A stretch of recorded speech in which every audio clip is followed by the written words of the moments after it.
You waking up in a world where your entire family, a clan of legendary warriors, has just been sentenced to death by the very emperor they served. You are Zhao Huayan, once the #1 genius of the great Qian dynasty. But now?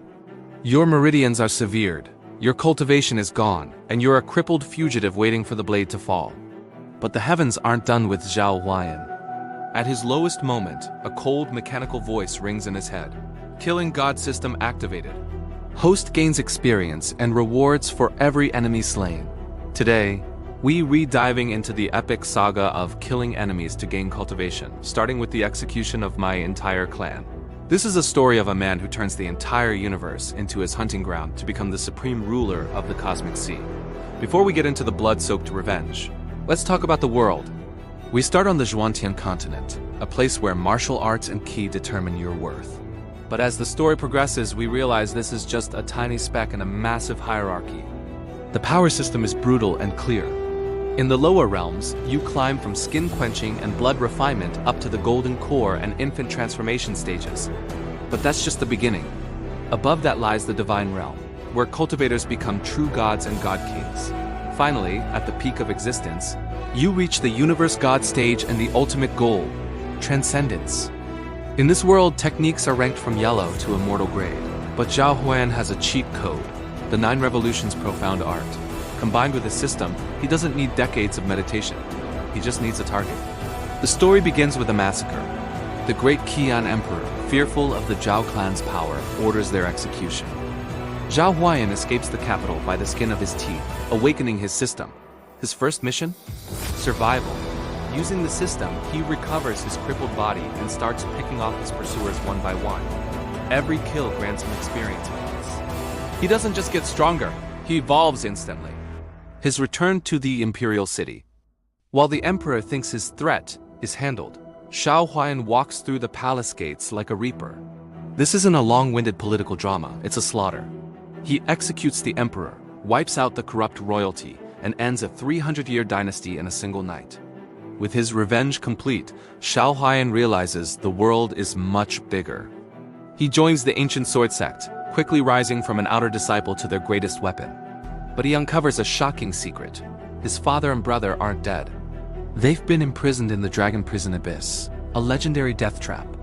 Zhao Huayan dives into the abyss, facing off against the 10,000 Beasts sect and powerful demon kings.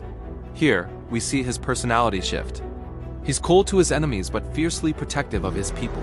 After a grueling battle at the bottom of the abyss, he rescues his family, proving that no prison in the lower realm can hold a man with a killing god system. After dominating the Zhuantian continent, Zhao Huayan reaches the infant transformation stage and ascends to the divine realm. Things get interesting here. He doesn't just fight. He masters the secondary paths of cultivation. He joins the Taya Gate, becoming a world-class alchemist and master weapon refiner. Why? Because the system allows him to master any craft by consuming the souls of fallen enemies. He gains the title of a divine master, but peace doesn't last.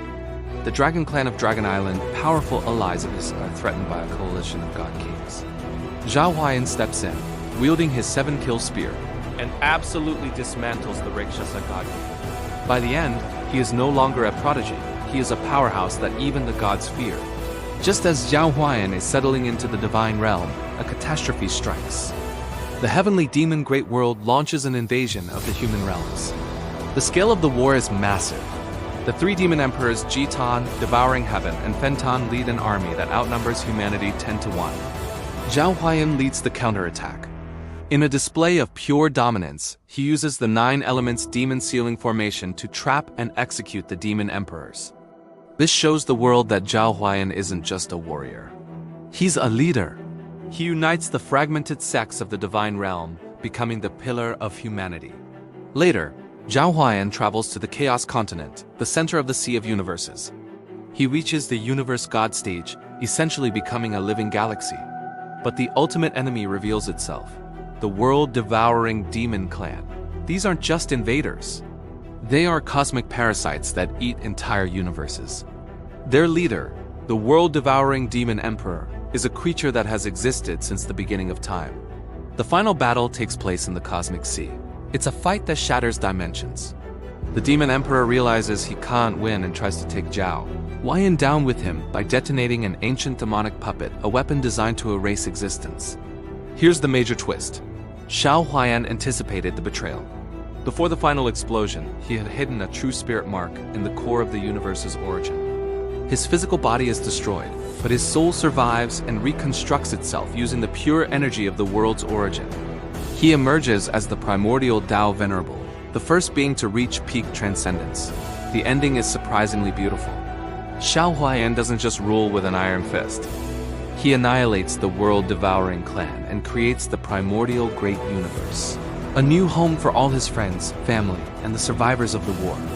He seals off his old home, the Chaos Universe, to let it heal and enters an era of eternal peace. From a crippled youth in a jail cell to the youngest universe dominator in history, Zhao Huayan's journey ends with him looking out over a sea of stars, finally able to lay down his spear. That is the complete story of Zhao Huayan. A journey that started with a clan's execution and ended with the creation of a new reality.